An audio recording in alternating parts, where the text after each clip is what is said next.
Welcome to a special edition of Cuomo here on NewsNation, where right and left come to be reasonable. And boy, do we need that right now. And there's proof that the idea is catching on. One of our sponsors, JP Morgan Wealth Management, ponied up to allow limited commercials during this program. So there's going to be more content, and I'm going to take advantage of it with a couple of special guests. I have Gary Vee here tonight for a deep talk about where we are and how each of us as individuals can act to get to a better place. We also have some of the biggest names in the fight for UAP transparency. George Knapp, Jeremy Corbell, and they have information for you about what the government isn't telling us. And speaking of aliens, you see what's happening in Los Angeles, right? Spreading to other cities. If it seems like it's a different world to you, good. That means you're a reasonable person who sees through these agendas. However, if when you look at it, you immediately see your side against the other, that's the problem. Fringe agendas dominating the dialogue, and now the streets. Let's just call this situation what it is, okay? Nothing good is happening here. There is no high ground. Nothing's going to make anything better. You want to protest ICE? Fine. There are reasons. These riots are intended to stop ICE from conducting immigration raids. But that's not all there is. Mass looting, cop cars and self-driving vehicles set on fire, rioters throwing rocks, shooting fireworks at police. Dozens have been arrested for attempted murder, arson, looting, multiple officers injured. That's not protest, okay? And where are the local leaders? They're complaining about the National Guard showing up, but you think you're in control? When your ICE protest is headed up in instances by Hamas-friendly banners and foreign flags insisting people who aren't here legally shouldn't be removed, and making that point violently, what did you think was going to happen? Even the local police chief says officers are overwhelmed. That is on the mayor and the governor, who apparently would rather bitch about Trump than control their city and condemn the people who are destroying it. Now, I know partisans on the left aren't going to like that, but that's the truth. And the shame is that there is overreach by ICE and the administration. There is reason to protest policies that seem to demonize immigrants, despite them being the lifeblood of communities all over this country, whether they're here legally or not. They're not just going after bad hombres, okay?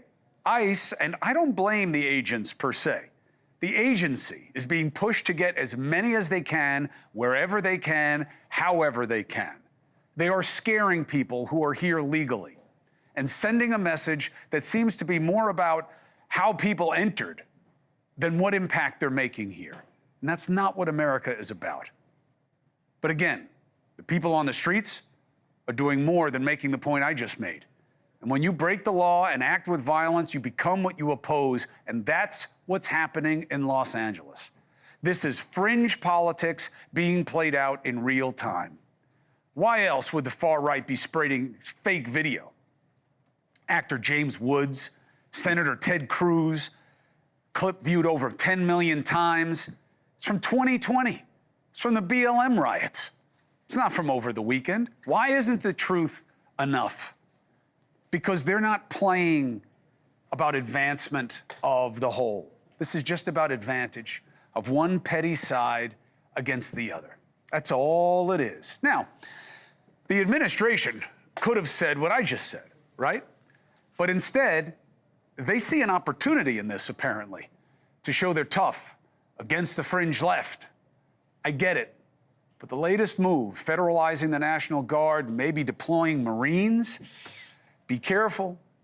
As someone who has stood in many situations like this move could calm it down or could blow it wide open. Now, my question is, what is this calculated to do? Is it calculated to calm it down or to foment tension? Now, before you say, oh, come on, it's just about safety.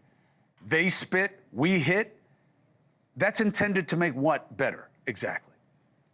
The president calling these people insurrectionists. The irony. It was absurd when the left called rioters on January 6th insurrectionists. It wasn't an insurrection. It was a riot. And it is absurd now Do you see how the fringe works both ways? How it is all about motivating the agendas of the few instead of the interests of the many? This is a moment to be clear about where you stand. And I stand with the many who are being co-opted by the few. And that's what we're watching in real time. This is protesting and rioting. And I say both because there is both. This is part of the fringe code. If you call them protests, you're a lefty. Riots, you're a righty, and it's stupid. Once you decide to hurt someone or something, you are no longer a protester. Governor Newsom is suing Trump for federalizing the National Guard. It would be better if he had just controlled the situation himself. He may have even been better served calling for the National Guard himself so he could direct them instead of having the federal government do it. What's the law? Cloudy. A president can use the military domestically, but in very few situations, especially when not asked to by the state. The president's not using the Insurrection Act, even though he calls these people insurrectionists, which is silly. George H.W. Bush did that during the '92 L.A. riots. But remember, Governor Wilson at the time was a friendly, and he was okay with it. This is not about law and order. It's about advantage of one side against the other, and we all lose. Now, there is a real issue at the center of it, right? Immigration and how we handled it. It was huge in the election. It was a huge boost to the candidacy of Donald Trump. And it is a situation where the two parties are way too far apart. And I think, again, that is because of fringe agendas dominating the dialogue. So let's try to do better. Let's see if we can be reasonable and bring in both sides, okay? We have Democrat from California, Representative Berra, and Texas Republican Representative Gonzalez. It's good to have both of you with me. Thank you for participating in this. Representative Berra, this is your state. What do you make of the state of play? Do you accept or reject my analysis? I accept your analysis. I don't like seeing what I'm seeing. I grew up in LA, in that area, and I don't like seeing the rioting, the fires, and that's a crime, and law enforcement's got a tough job here. Now, peaceful protest, which is what most folks are doing, that's fine, that's protected, but the agitators, the folks underneath, are causing this to escalate. And then Donald Trump loves this, right? I mean, he is escalating it as well. Let's come together as two parties to try to de-escalate things, reduce tensions. I agree with you. It would have been better if Governor Newsom took control of the National Guard and control it to protect property and the like, but this is getting out of control rapidly. Well, but that's the problem, right? If it's getting out of control, Congressman, you got to put it on the mayor and the governor, right? The president should have had no role here. The mayor comes out, bashes the president. The governor is having his continuing feud, talking about come arrest me and all this other kind of, martyrdom. This is on them. If they had controlled these streets, you can have protests. They can get angry. It doesn't have to have, flames all over the place. This is on them, not Trump. Fair? The vast majority of folks are out there peacefully protesting, but you've got agitators underneath throwing things at law enforcement. They've got a tough job. We've got to protect law enforcement and stand with them. And yeah, I think LAPD is overmatched here because there's only 8,000 LAPD members, and you look at the size of these crowds. So I'm not the governor, I'm not the mayor, but I do think they could use some help. Now, I'll tell you what would have helped. You and Gonzalez and all of you guys getting together and doing a bill on immigration that at least took on some of these issues, so it wasn't just political fodder all the time. And Tony, I know you've been talking about this this weekend, and you've been very passionate about it. Where do you find the line on this? Yeah, Chris, thank you for having me tonight.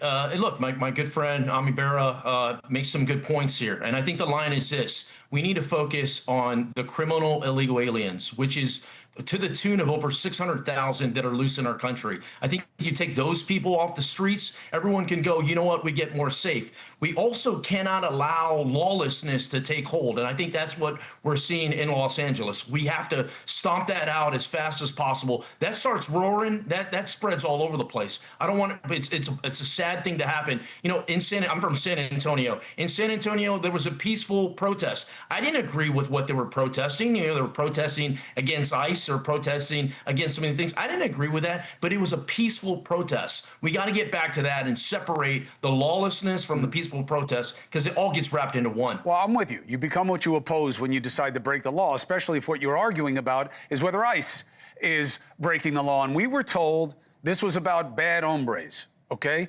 It is not just about bad hombres, Tony.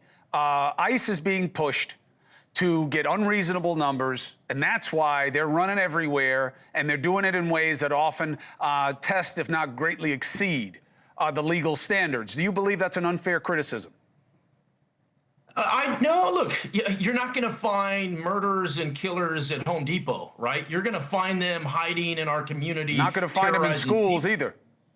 Well, I just think like you need to. I know if you're going to find these people, you're going to have to circle all your resources, use these task forces, and go out and hunt down these really bad actors. You're not going to, the asylum seekers or the overstay visas. I'm not arguing that they haven't broken the law. What I'm arguing is we need to start with the worst of the worst first, and that's going to consume all our oxygen. I worry if you get pulled in all these other directions, what you're not doing is you're not tackling the bad actors. What I will say is I'm very close to Border Patrol. I'm real close to law enforcement. They're exhausted, right? And BORTAC in particular, these are the special operations guys. They were just in Arkansas hunting down a escape prisoner. They were on their way to Washington to hunt down a National Guardsman that murdered his 3 daughters. Like, they're exhausted. So we got to make sure that our law enforcement is protected as well. Yeah. So go to work. Get a bill that gives them the staffing increases that they've asked for, and that changes the asylum rules the way they asked for, and gives them greater ability to adjudicate it the way they asked you guys for the last 15 years. Why don't you guys do that? Take it out of the hands of the president. Take it out of these local episodes. Stop overwhelming law enforcement. Why don't you do a bill? So I mean, why don't you do a bill? I mean, both of you cats, you both rejected that last bill that would have gotten us to a better place, not the one most recently in the Senate. I get what was wrong with that. But you guys had a deal on the table. I used to talk to Joe Manchin about it all the time, and it was rejected, I say, because the fringe elements of the two parties would rather have this problem than a solution. It works better for you guys as a problem. Representative Bera, you reject that. Why? I reject it because James Lankford and others in the last Congress and the Senate actually had a bill put together. Put Tony and me in a room, we could put a bill together that protects honest folks that are just here to find a better life and work. They're not criminals. The DACA kids, documented dreamers. We need the agricultural workers. We need construction workers. We need that workforce. We could do it, and I bet we could do it within an hour, but I agree with you. The folks on the far left are going to want too much, and the folks on the far right are going to want to give too little. Put the centrist folks in the middle. We'll get a bill that America can support. Tony, one quick thing, and then you take it wherever you want as a last word here. I've been in these situations, okay? I've seen how they get sideways. I've watched municipalities get destroyed. I get it. However, you bring in Marines into this situation, and there is any kind of, God forbid, Tony, that is not America. And some will say it's a line that we can't get back from. Are you worried that this is too much macho, too fast? It is in the back of my head. And look, I served 20 years in the military. I don't want to see our military folks here on our own soil, kind of that you'd see in a foreign country. I worry about that. It is a delicate situation. I also know, too, though, you have to have overwhelming force in order to quell a situation and get back to normal. I think, honestly, what could be the most helpful is the most, liberal parts of, since this is, the left is kind of leading this riot, the most liberal parts of our political leaders should come out and basically go, everyone needs to calm down. Like, that's what we need. And, I think all political leaders need to go, hey, how do we ratchet down the situation and get back to peaceful protesting? Once again, I didn't agree with the things that happened in San Antonio yesterday, but that was a peaceful protest. Let's get back to that and really, away from this burning down our cities, because no one wins from that. Well, it may not seem like this to you guys. Ami, you've heard me say this before. I'm telling you, the NewsNation audience sees Gonzalez and Bera on the same screen, and you're not calling each other the problem, and there is respect. Obviously, you disagree. but you're not disagreeable with each other. And it means more than you know. So, Tony, you're always welcome on this show to make the case. Thank you for doing it. Ami, as always, you know, my word stands. Whenever you can come on, I want you here as a fair broker. But thank you for being on together. People would be shocked if they knew how many of you guys won't do it. Thanks. Thank you both. Thank you. And God bless. Hopefully we can move on from this situation and get to a more productive one. All right, now I'm going to take the first of my only 2 90-second breaks tonight. Again, thank you to our sponsor, JP Morgan. All right? I know a lot of people in the media, you don't usually hear them talk about the sponsors. Hey, that's how we pay for what we do for you, okay? And I thank them for less commercials so I can do more time.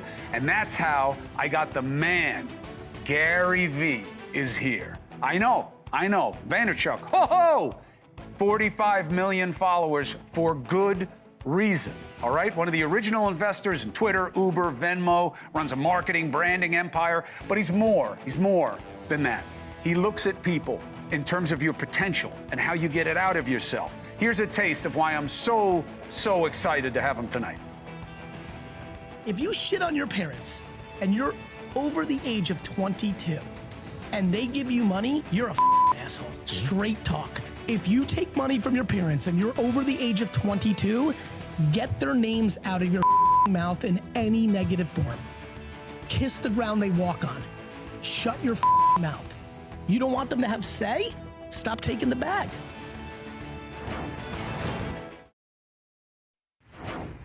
At 21, you should be only rolling the dice to be in an industry that like makes your life go on fire.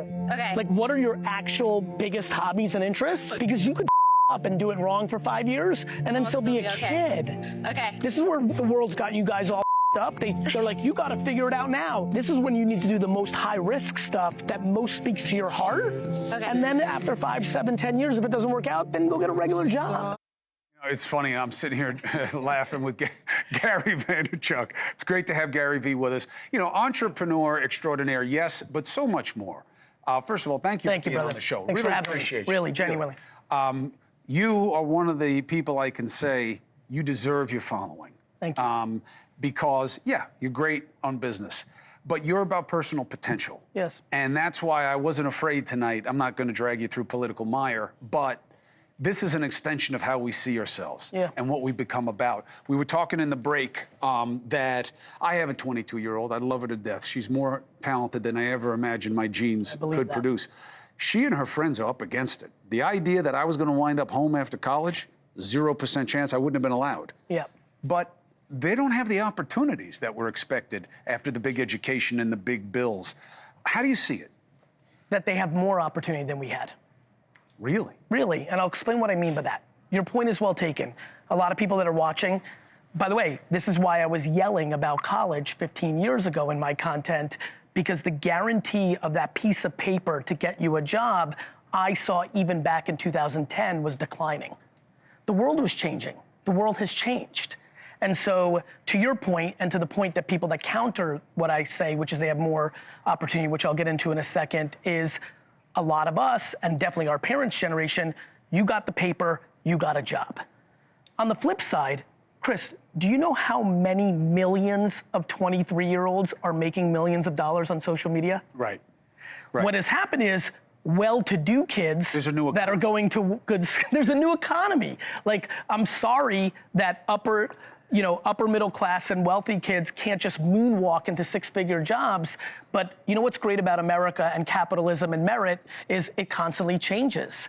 And so there is unlimited millions, not hundreds of thousands, millions of kids that are using TikTok, that are using social, that are using Shopify, that are using all these new variables. Live social shopping has exploded.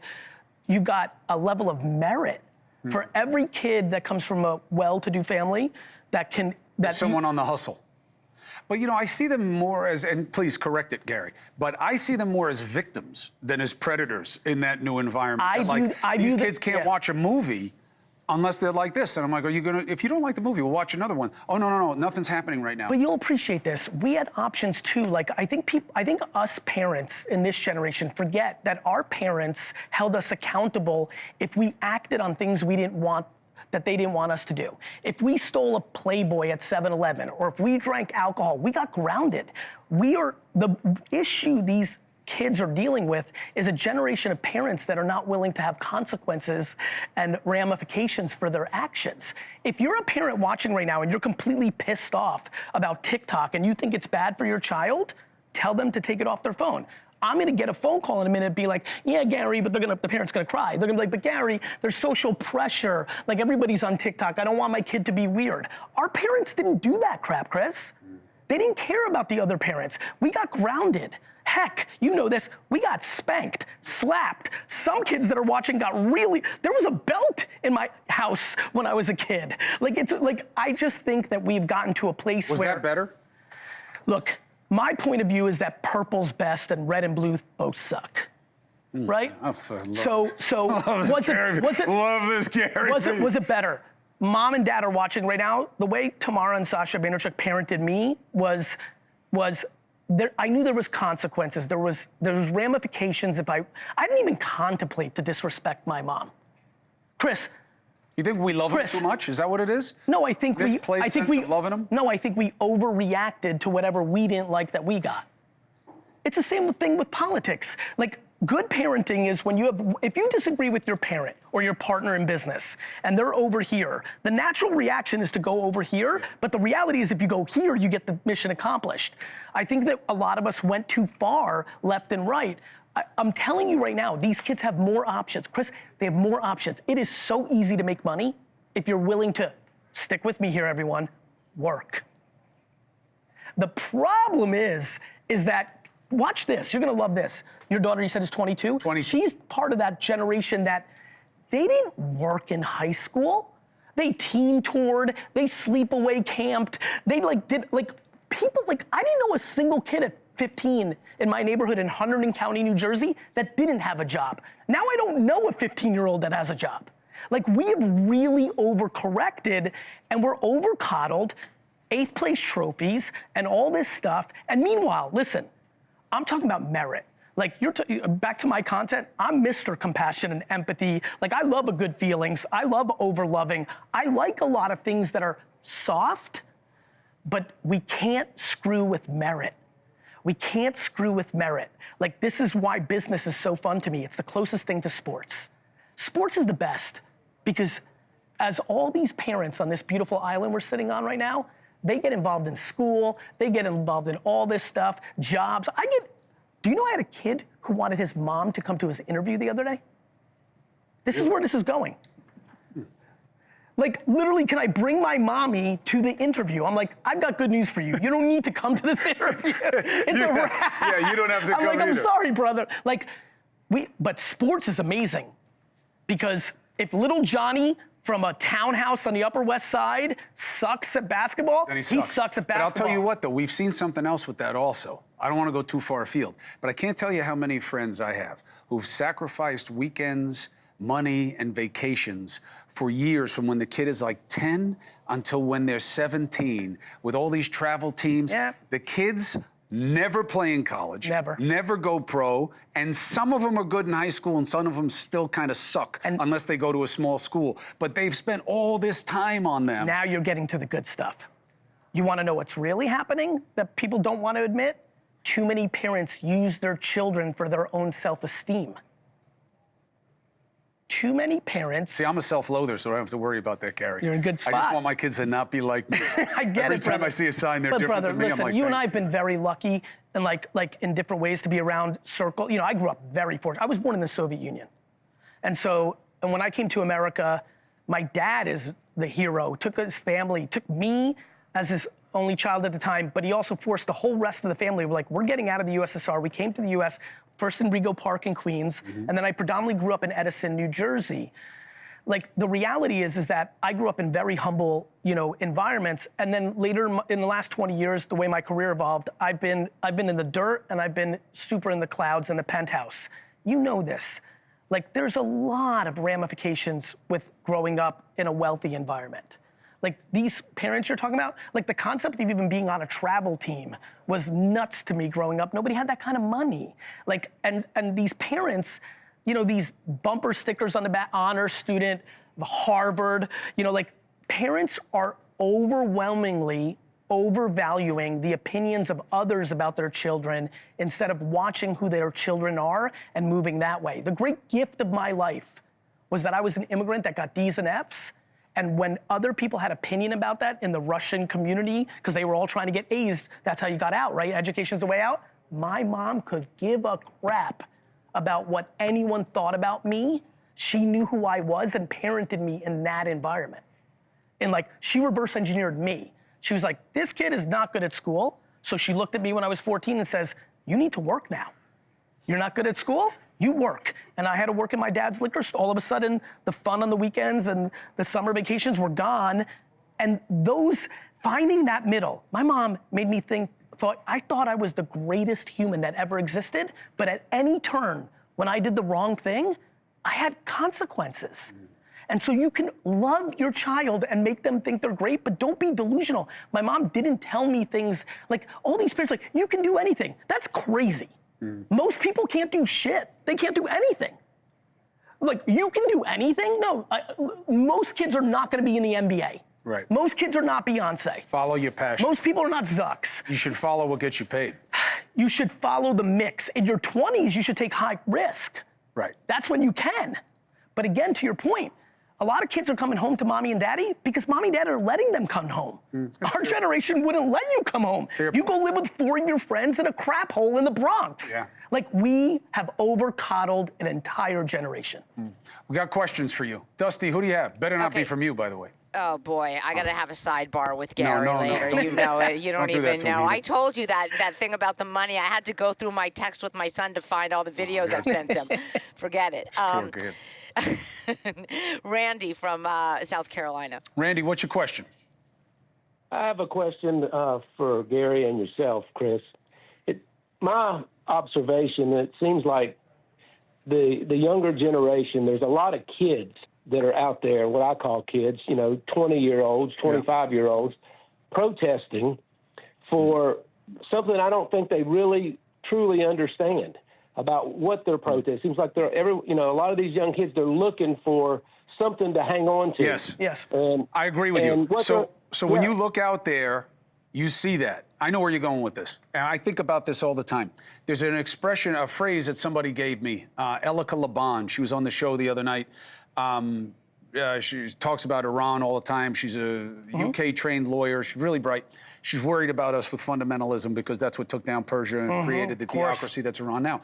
And she says appropriating oppression. Yeah. When you don't have a sense of purpose because you haven't had that drive of figuring out your hustle and your grind, you seek out what seems to make somebody else a victim and make it your own. That's right. So that you have kids running around in Los Angeles right now, and some of them aren't kids, who believe that fighting for Palestine is a righteous cause for them, even though they can't find it on the map. Yeah. Is that an extension of what you're talking about? Of course.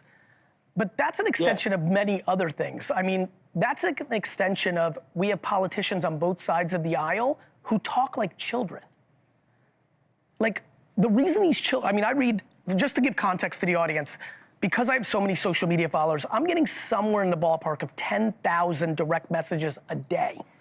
Many in this. Is that why you didn't get back to me? It's probably right. 15 to 35-year-olds heavy, but it skews the gamut.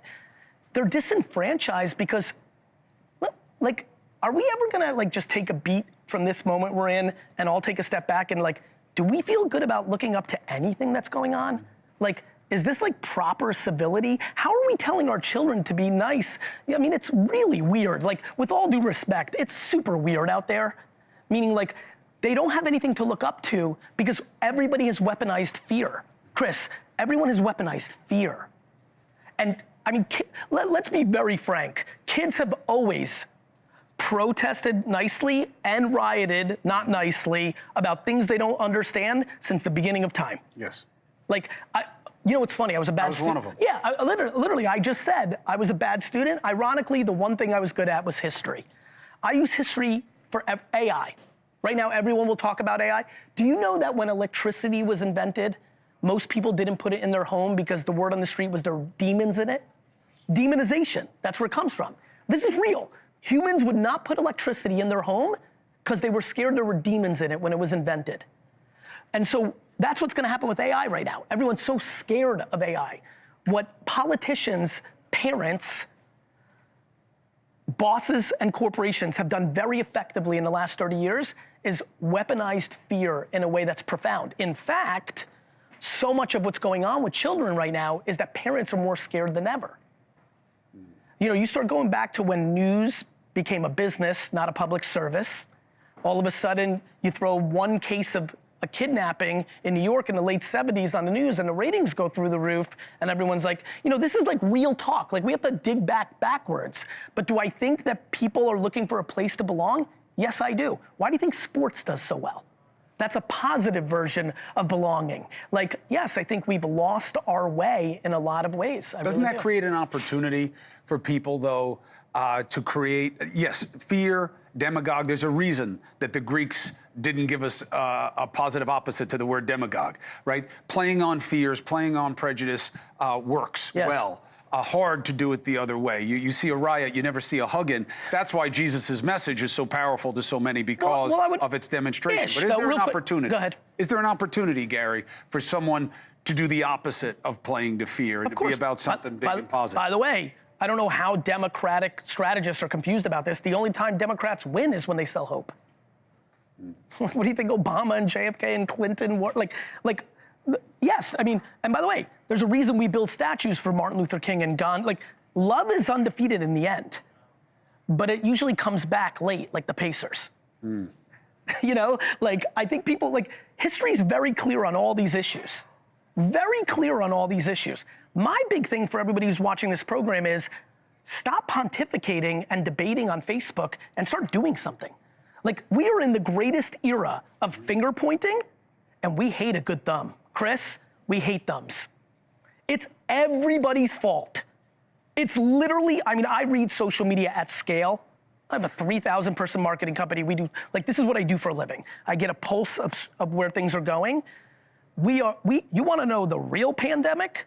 The real pandemic is, forget about the kids. This 30, 40, 50, 60, 70-year-olds that are watching right now have been remarkably good at pointing fingers, not thumbs. Do you know that I tracked over 30,000 Twitter accounts, real humans, not bots, who have literally, in the last 12 years, 8 years, said they're voting for Trump, then they said they're voting for Biden, then they said they're voting for Trump, and it's all under the same theme.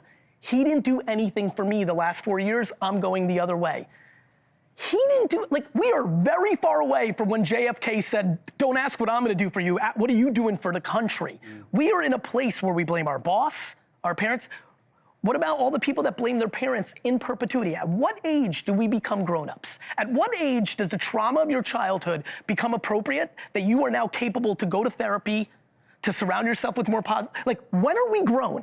Is it 22? Is it 30? Taking ownership of what it is, looking at yourself and saying, what can I do? We have 50-year-olds sitting right now having coffee, blaming their mom, who's 80, about stuff. Like, when do we take on accountability? Accountability is dead in this country. I also understand now why you want to buy the Jets. You're right. Because they've sucked so long that you figure, I got to take control. Do something. By the way, and I thought of this when I didn't even know what I was Although it also saying. could prove that you hate yourself. Well, it could be. I mean, look, sport, you know what's so funny? As you know, I feel like humans are so incapable of having a civil conversation that politics is so disinteresting to me. But the reason I understand it is because of sports. When I tell you how much I hate Patriot fans, Chris, I hate everybody in Indiana right now as a Knicks fan. I hate them all. And I actually mean it. So now, so I can feel it. So I understand why people get into these debates, but that's silly. That's not real life. That's sports. The fact that we have gotten so good at disliking each other, and here's just my last thing on politics. The audacity to think the world should run the way you see it. One of the people ask me, like, why don't you go heavy? And I'm like, I don't have the audacity to think that everyone should live based on my reality. Back to the cursing that you guys showed a bunch. When people leave me— That was Dusty. Dusty, thank you. Thanks, Dusty. I'm gonna get some DMs from that of like, I mean, I get it every day. I get messages like, Gary, I love your message, but I can't share it with anybody. The cursing is devastating, it's disgusting. I don't get mad at them. I know that I grew up in the streets of Jersey, and this is just real life to me, and they grew up in a household that I mean, I grew up in a household where Tamara Vaynerchuk so demonized drugs. She was so Nancy Reaganed out. I've never contemplated doing a drug, but I don't look down on somebody who does cannabis. Like people live different lives. People have different context. Look, there's an overarching wrong and right in a lot of ways, and history will always be the judge and the jury. Yeah. But the idea that everyone should see the world the way, plus, what about this one? This one I think you'll like based on, I followed you for years. What about the capacity to change your mind? Forget it. What is this double locked in line in the sand? Death sentence. I'm only interested in changing my mind. Yeah, it's a I'm death only sentence. interested. It's one of the oldest philosophical and Stoic values where great philosophers said, I'm right until I'm not. I'm very much open to new information so I can change my mind. You do that today in the media or politics, you're a dead man. Gary, you deserve your following. I literally could talk to you for a week and a half. You are always welcome. I know you're very busy.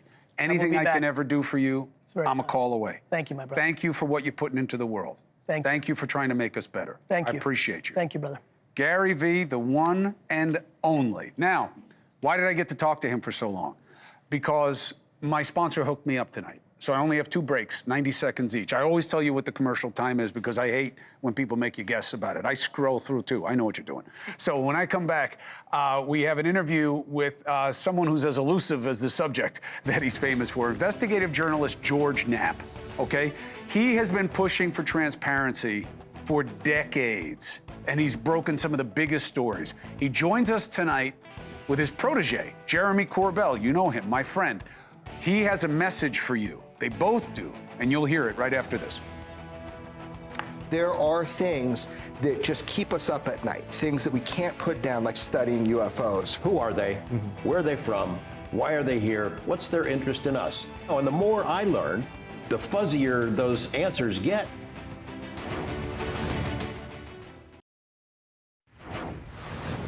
Four words: George Knapp, Jeremy Corbell. If you care about government transparency when it comes to UAPs, that's all you need to hear and know that this is worth listening to. So let's bring them in right now. George and Jeremy join us. Thank you very much for taking the opportunity, fellas, especially you, George. You're not easy to get.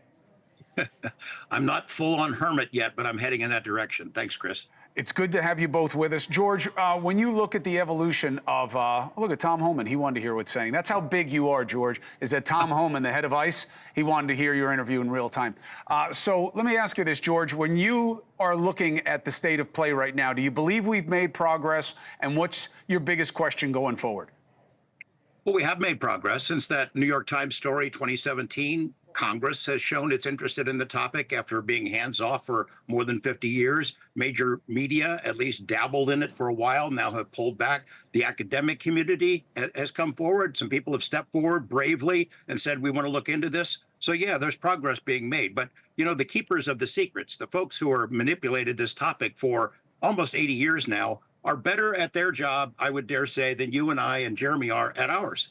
They have a lot of tools at their disposal. We've seen some of it come out in the last couple of days in national media accounts that muddy the waters, that confuse the public. They've admitted what we've all known for a long time, that they've lied to the American public, that they've lied to Congress. Now we know they've lied to their own military personnel, made up stories, propaganda. It's disgraceful. But now a lot of it is out in the open, so I would call that progress. Jeremy, I was crestfallen when the Trump administration came in and they had told us, we're going to tell you what Biden wouldn't tell you. And then they gave us the same answer about what was in the air over the military bases and other places on the East Coast and elsewhere. How do you explain that? I don't even attempt to explain that. I just know that the true transparency on this topic is going to obviously come through good journalism. And that's what George and I are focused on, is bringing forward whistleblowers like Matthew Brown and the Immaculate Constellation information, as well as just bringing forward, if we're lucky enough, military film footage of UAP. This is what we've been doing. We believe this to be the path forward. I'm not going to rely on anybody else to help us move this ball forward. I just think the public needs to fight for it. George, when you look at this issue as a function of transparency, you say the people who are the keepers of the secrets, these days they use the word deep state. In these years of researching this, what is your best reckoning of who we're up against and what they're about? It's a combination of Department of Defense folks, intelligence agencies, defense contractors. I think it's probably a small group of the people that really know what's going on. And even they probably don't know the big picture. You know, Jeremy and I have been pretty far up the food chain over the years, me even longer than him. And I have never met anyone who really knows the true story. I've run into a lot of people whose job it is to confuse the public, to muddy the waters, to slip out propaganda, as we've seen over the past couple of days and over many years. You know, I don't know what the big answers are. Like you, Chris, I'm not expecting to meet aliens. I don't believe in aliens. I was attracted to this story because of the paper trail of documents, memos, reports that were shared within the Department of Defense and CIA and other agencies before the Freedom of Information Act became the law. And in those reports, it shows they were saying, hey, this is real. It's not imaginary. It's not fictitious. It's real. It's not us. It's from somewhere else. We need to figure it out because there are national security issues involved. 1953, the Robertson panel gets together for CIA. They spend 6 hours over 2 days looking at UFO evidence, and they decide UFOs are not a threat to national security, but the reporting of UFOs is a threat. And we need to strip it of its aura of mystery. We need to debunk it. We need to use ridicule. And that's pretty much been the policy of the US government ever since. And it ticks me off. It's what got me hooked on the topic. They're telling the public one thing. They're saying something behind closed doors to themselves that is far different. And it makes me angry. And Jeremy, this was part of our bond, right? Is that when I first came to NewsNation and I started reporting on this, media came after me about it. They'd mock me. They'd say, oh, man, he's doing anything he can to get ratings. And as George just said, I'm not looking to meet little green men. I mean, I'm open to it. The arrogance of thinking that this is the only planet in a universe that is constantly expanding. You know, I think there's an arrogance in that to believe we're the only ones that figured out carbon-based life. But let's put that to the side. They think they don't have to tell us what they know. And to me, it's a metaphor for what we've seen in so much of government in recent years. It's way more sinister than that. It's not just that they don't think that they need to tell the truth. They're intentionally muddying the waters with misinformation and disinformation. If you looked at the ridiculous and sinister Wall Street Journal report, then we're supposed to believe that we didn't need a Manhattan Project to win the war. We didn't need the Apollo mission to put us into space because this is all some sort of government cover-up. The new conspiracy, Chris, is that UFOs are not real. That's the new conspiracy, the baseless conspiracy. George, what do we need to know? Well, one thing we know is they're never going to give this up. I mean, it's pretty clear. These recent reports that have been issued by Arrow and now the repeated media statements by the former Arrow staffers, there's nothing to it. There's no information. There's no proof. It's stuff that we made up. It's disinformation that we spread out there. We created the story about Area 51. We created the story about nukes being disabled. That's all us. All the technology that people have been seeing in the skies around the world on every culture, every continent throughout human history, that's us. It's preposterous. It's ridiculous. There's no way we could ever accept it. But Arrow has made it clear they're not going to give this up. They're not even giving it up to Congress. I admire the people who've been pushing the ball down the field in Congress, but they've been manipulated on this topic as well. There's always something more pressing for members of Congress, for the public, you know, a job, your mortgage payment, your family, bills for Congress. There's Ukraine, there's Gaza, there's the stuff in LA that's unfolding right now. Always something more pressing than UFOs. So the people who tell these lies get away with it. I have the same question for both of you. And by the way, you know, everybody in common parlance now uses Area 51. That was George Knapp that brought that into the recognition of the rest of us. George, if you were to meet the man, okay, in quotes, and the person who knows, what would be the 3 things that you would want answers to? I'd like to know ultimately where they're from and what their intentions are regarding us. Are they interested in us? Where they're from? Are they interested in us or the planet more than us? Number 2 is, why the secrecy? I mean, I could see it in 1947. We just come out of World War II. The world's a mess. Do you need to share that with the public and tell them there's another intelligence more advanced than us? Why the secrecy now, though? You know, number 3, if the technology is being tested in secret in some hangar somewhere, what do we need to get it done?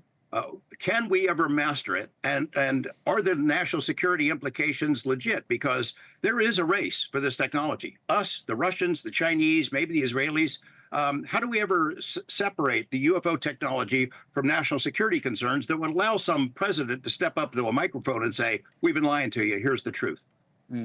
What can you add to that, Jay? I just would have one question.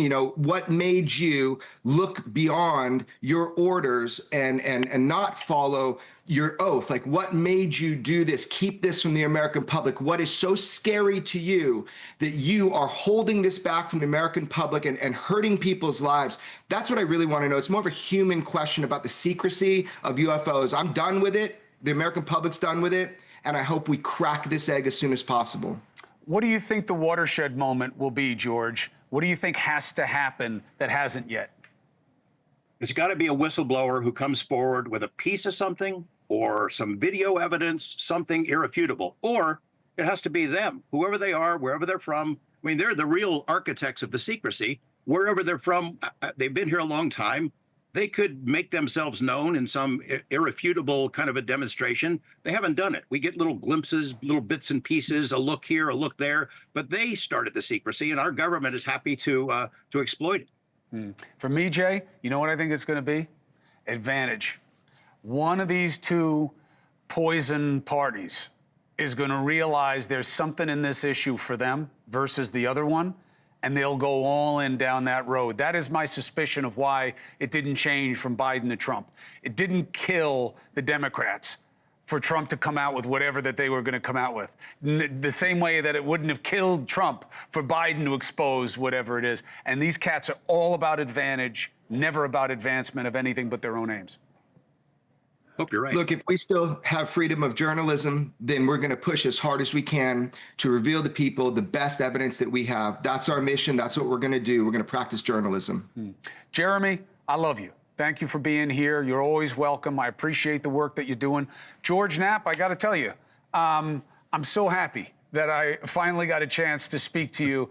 And I respect that you do the hardest part of the job that I love so well, which is you find a way to tell what people don't want told. And thank you for that. Thank you for your example, and thank you for your continued efforts. If I can help you guys in any way, at any time, I'm a call away. Thank you, Chris. Appreciate it. All right. Let's talk about something else that feels like an alien world, which is what's going on in Los Angeles, where it seems like everybody is just about what makes things worse, okay? What is the reality of ICE? What is the reality of the criticisms? What does this situation mean to what's going to happen next? I want to bring in the man that President Trump has designated to do the job, White House border czar Tom Homan. Tom, I know they're running you ragged, and I appreciate you taking the opportunity. Thank you. Yeah, look, I've been listening to your last two segments. You got a pretty good show going, so very interesting. I'm glad I got in here early. Thank you, Tom. Thank you. I appreciate you finally watched the damn show. So let me ask you this: let's deal with the politics quick, so we can get to the policy. Governor Newsom, instead of controlling the streets, is trying to control the narrative here in a way by saying they're going to come arrest me. They're going to come take me. That's what's going to happen. What would that be about? Is that even something that would be considered? No, this has been blown so far out of proportion, Chris. So I was interviewed by an NBC reporter.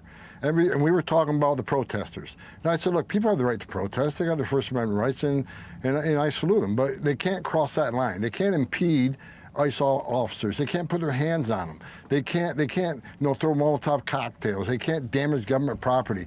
They can't cross that line. Because when you cross that line, it's criminal. And when you cross the line, we won't seek prosecution. Then the reporter asked me, well, how about Karen, the Mayor Bass and Governor Newsom?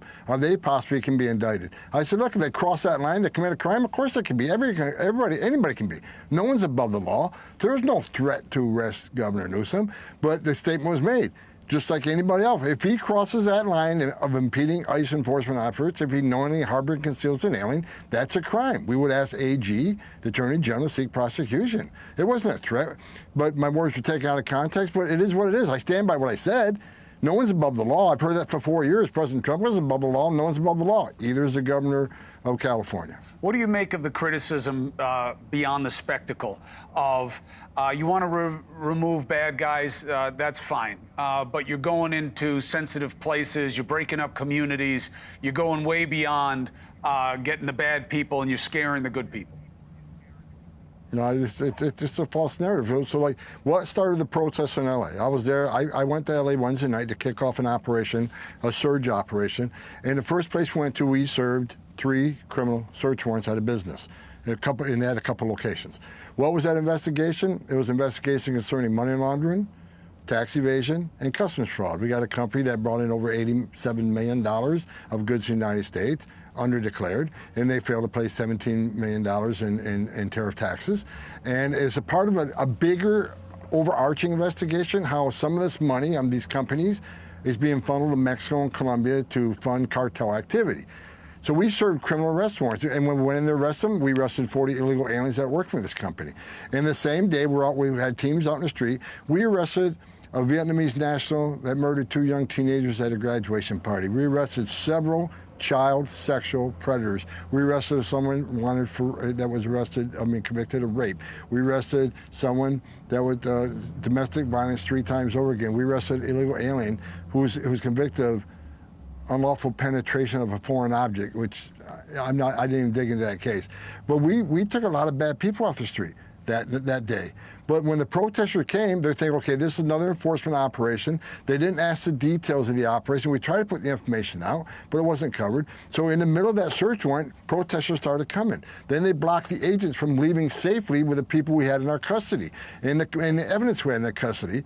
And of course, the mayor, Bass, told, and we called for assistance because now it's becoming a public safety issue. And Mayor Bass told him to stand down. So look, after 2 days of the violence occurring in L.A., President Trump, I think, made the right move. He called in the National Guard to protect government property, government officers, and public safety. And that's what he did, and I applaud him for it. What do you think the message is of the protests? Protest. That's your First Amendment right. Show your signs, yell and scream all you want, and give your opinion about ICE operations. But keep it peaceful. I mean, I'm with you about that, Tom. Property. But what do you think of their message when it is peaceful? That you guys at ICE are being asked to do too much with too many in ways that go too far? I don't think we're going too far. I think the men and women at ICE are acting very professionally, and they're out there enforcing laws enacted by Congress. If you don't like what ICE does, I tell these people all the time, if they don't like what ICE does, then protest Congress. Because ICE is simply enforcing laws enacted by Congress. And when they go arrest an illegal alien, they're arresting an illegal alien who has a final order issued by a federal judge. And we're executing those orders. That is their job. So go protest Congress. Go protest the immigration courts if you want. But ICE is funded to enforce immigration law. That's what Congress funds us to do. And that's the oath these men and women take. And I want to remind everybody, the ICE officers, they're not terrorists, they're not racist like I see the signs in this protest. They're mothers and fathers too. They have children. They don't hang their hearts on the hook at home every time they come to work. They see a lot of terrible things. Immigration enforcement has always been controversial. I've been doing it since 1984. It's always been emotional. I get it.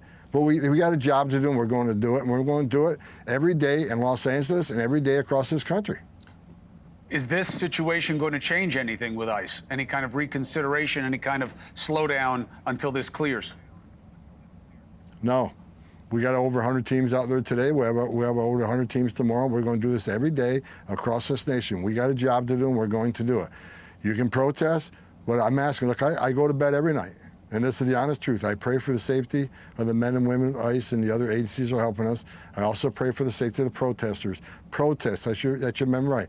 Call your congressman, call your senator, raise hell, but do not put hands on an ICE officer. Do not throw Molotov cocktails like they've done. Don't burn vehicles and buildings that you paid for. The taxpayers paid for all this stuff. Don't destroy what the taxpayers paid for. You can protest the right way. And look, there's a method to get your message out. Just do it legally. You don't like the phrase immigration raids. And I was thinking about what this means and why you don't like it. And I get why you don't like it, because it's not about immigrants, it's about people who are here illegally, and you see a distinction. But what does it mean to you that that distinction has been lost? That people believe that it is just a demonizing of the other, of people who somehow don't belong here the way certain people want to define it? Well, I don't like the term raid, because when we go out there, it's a targeted enforcement operation. We know who we're looking for, and we have fugitive operations operational sheets at every arrest. You say, here's who I'm going to go arrest, here's where I think I'm going to find him, here's his immigration history, here's his criminal history. We're not going on the streets looking for people different than us. We're target enforcement operations. I don't like the word raid. And look, this is a country rich in immigrants. Immigrants built this country. We're looking for people that enter this country illegally, which is a crime. They've had the due process. We got 1.4 million illegal aliens in this country who had due process at great taxpayer expense.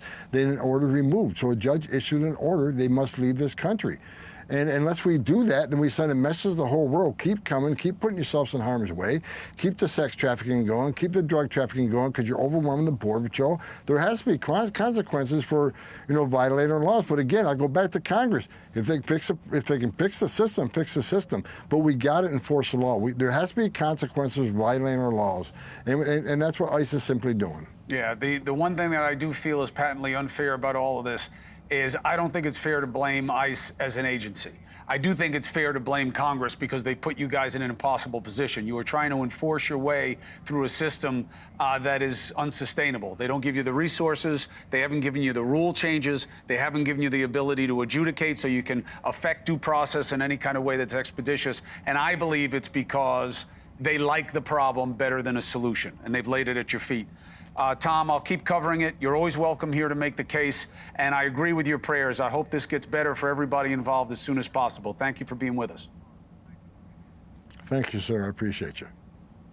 All right, Tom. Be well. I'll talk to you soon. Thank you very much, Tom Homan. Hey, thank you for joining this special edition of Cuomo, and thank you to J.P. Morgan Wealth Management. Thank you. Thank you for stepping up and making it so that we can talk about really important things with really central people and limited commercial time. It says interruptions, but I'll say time. Thank you for watching. Subscribe below and download our NewsNation app right now on your phone, and you will get fact-based, unbiased news for all Americans.